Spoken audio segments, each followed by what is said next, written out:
So, I would like to explain to you today why Sir Isaac Newton was wrong in calling gravity gravity. He wasn't wrong with the concept of gravity, that, the apple falls from the tree and everything on the earth goes towards the center of the earth, the core of the earth. That's accurate. What's not accurate is that he called it gravity, when in fact it was magnetism. So I'd like to explain to you how it's magnetism, what my ground is for saying this. And in order to do that, I'm going to take you back to the Big Bang Theory, where matter was exploded into space, and we're going to start there, and we'll talk about the creation of the earth so you have a better understanding.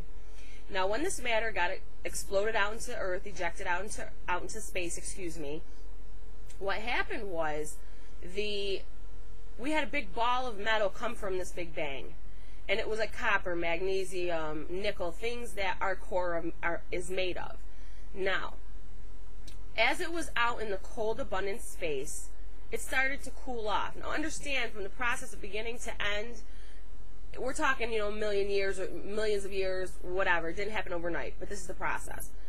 It gets ejected into space, this ball, and it starts to cool. And as it starts to cool, it starts to get, rock forming all around the outside of the crust of this big ball, this hot burning ball.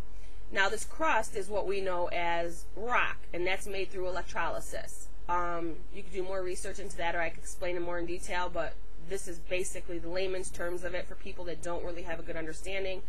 So we'll continue on, and then I'll give you some more information at the end. Now, we got rock forming on this cooling in this cooling space.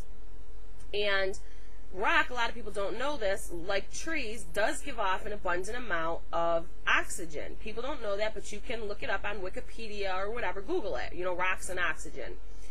As these rocks are, giving off oxygen, they are mixing with the abundances of hydrogen in space, and it's causing water to form on this ball.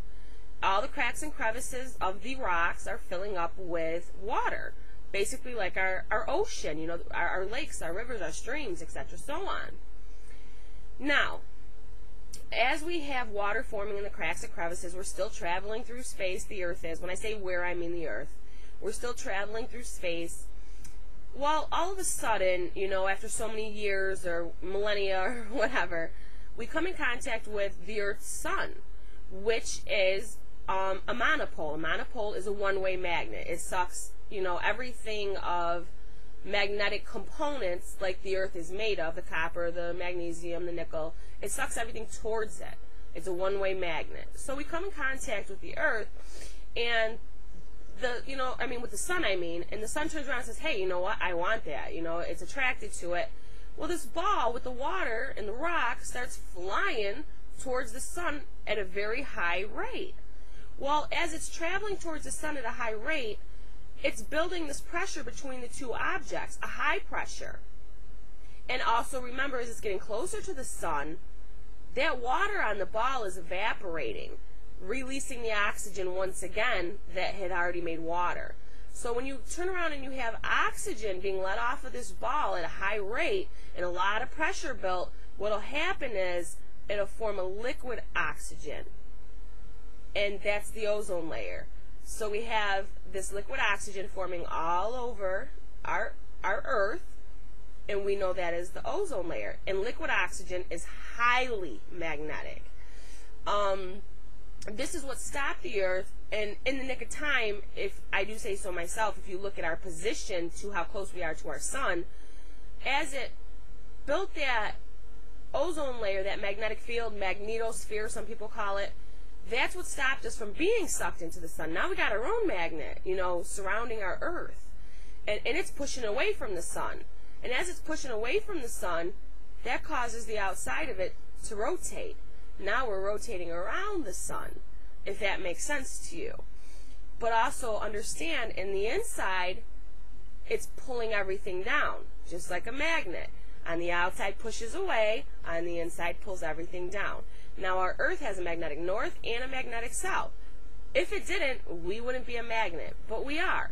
Now, through magnetic induction, which is the ability to become magnetized when within a magnetic field, is exactly why everything within the ozone layer to the core sticks to the core where all those magnetic metals actually are.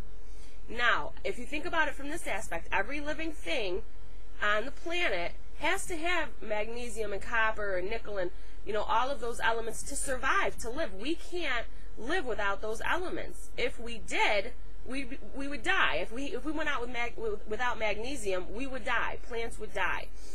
All of those elements are key to life. Now, if you also look at the aspect of magnetic imaging, if we weren't magnetic, MRIs would not work on us, but they do work on us. Now, according to Bohr, B-O-H-R, his theory is that all living matter has a magnetic moment to it that has to be accurate. Otherwise, the MRIs wouldn't work on us. So he's a very intelligent man, and he should be recognized for his work more so than what he is.